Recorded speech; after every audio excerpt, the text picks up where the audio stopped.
ఈ వీడియోలో వచ్చేసి ఈ సంవత్సరం సంక్రాంతి నోములు ఏ సమయానికి నోముకోవాలి, ఏ టైంకి నోముకోవాలి అనేది ఈ వీడియోలో చెప్పబోతున్నానని పూర్తిగా చూడండి.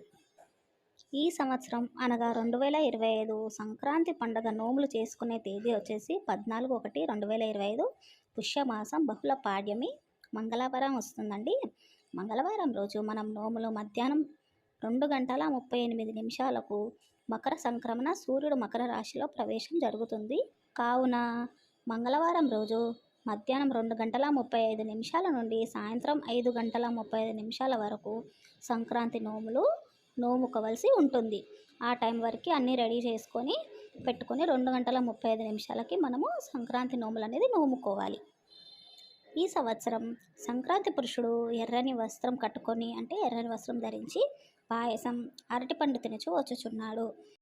కావున మనము ఈసారి గౌరమ్మకి అరటిపండు నైవేద్యంగా పెట్టుకోవాలి. అలాగే చూశారు కదా, సంక్రాంతి నోములు ఎప్పుడు నోముకోవాలో మధ్యాహ్నం 2:35 నుంచి నోముకోవాలండి. అప్పటి వరకు అన్నీ రెడీ చేసుకొని ఆ టైంకి నోముకోండి. అందరికీ వీడియో నచ్చిందని అనుకుంటాను. నచ్చితే తప్పకుండా లైక్ చేయండి, షేర్ చేయండి, కమెంట్ చేయండి. మీ సరి కథలు. అలాగే మీరు నోముకున్న సంక్రాంతి నోములన్నీ కూడా నేను వాట్సాప్ నెంబర్ ఇస్తున్నానని ఆ నెంబర్కి పంపించండి.